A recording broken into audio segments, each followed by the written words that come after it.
ফাঁদ বাই তোরে নিজের চাবানো চুইনগাম খাওয়াই দিল। এই কথা মনেই করাইস না, ভাবলেই গাগুলা আহে। কি হয়েছে, তোর জামাই মরছে নি? আমার জামাই মরলে তো আমি আরেকটা বিয়ে করতে পারবো, কিন্তু তোর যে সর্বনাশ হয়েছে তুই করবি। চুইংগাম খাওয়ানোর শাস্তি আমার ঠিকই দিব। আরে চুইংগাম কিছু না, তুই তো পুরাই শেষ। ওই 3 গুটি সারা গ্রামে মিষ্টি বিলাই কইতাছে টুম্পা নাকি প্রেগনেন্ট, টুম্পা নাকি বাচ্চা হইব। কি?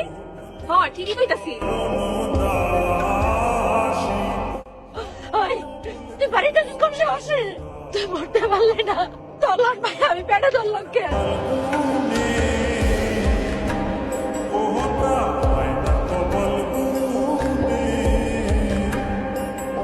কিরে তুই? হ আমি। কেমন লাগতেছে আমার? সুন্দর লাগতেছে না? অসভ্য বেহায়া ভাইয়া। এই এমন কামড়া তুই কেমনে করলি? দুর্ঘটনা হয়ে গেছে। দুর্ঘটনা? দুর্ঘটনা তো হচ্ছে মানুষ মরে, এটা ধনী নাই।